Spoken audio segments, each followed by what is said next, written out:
পটুয়াখালীর কলাপাড়ায় শহীদ প্রেসিডেন্ট জিয়াউর রহমানের খননকৃত স্বনির্ভর খালের পুনর্খনন কার্যক্রমের উদ্বোধন করা হয়েছে বৃহস্পতিবার 7 মে বেলা 11:30 উপজেলার মিঠাগঞ্জ ইউনিয়নের বাইশাখলা গ্রামে এই খনন কাজের উদ্বোধন করেন পটুয়াখালী 4 আসনের সংসদ সদস্য এবিএম মোশাররফ হোসেন। এ সময় উপজেলা নির্বাহী কর্মকর্তা কাউসার হামিদ ও উপজেলা বিএনপির সভাপতি হাজী হুমায়ুন শিকদার ও স্থানীয় বিএনপি নেতাকর্মীরা উপস্থিত ছিলেন। 1981 সালে জিয়াউর রহমান 5.5 কিলোমিটার এই খালটির খনন কাজের উদ্বোধন করেছিলেন। দীর্ঘ 35 বছর পূর্ণ খনন না হয় জলবায়ুর নেতিবাচক প্রভাব ও দখল দূষণের খালটি ভরাট হয়ে যায়। এতে খরা মৌসুমে অনাবাদি থাকা বালিয়াতলী ও মিঠাগঞ্জ ইউনিয়নের প্রায় 4,000 একর ফসলি জমি।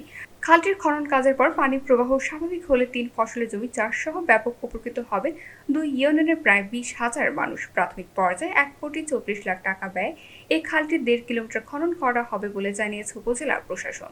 কৃষি প্রধান দেশ, অথচ স্বাধীনতার পর আমরা দেখেছি 1974 সালে দুর্ভিক্ষে প্রায় 1.5 লক্ষ লোক বাংলাদেশে মারা গিয়েছিলেন। যখন জিয়াউর রহমান 1975 সালে জনগণের ইচ্ছায় ক্ষমতায় আসলেন, তখন আমরা দেখেছিলাম উনি খাল খননের মাধ্যমে সবুজ বিপ্লবের ঘোষণা দিয়েছিলেন। সেই বিপ্লবে মাত্র 1 বছরের মধ্যে বাংলাদেশ খাদ্যের স্বয়ংসম্পূর্ণ অর্জন করে সেনেগালে 1 লক্ষ টন চাল রপ্তানি করেছিলেন।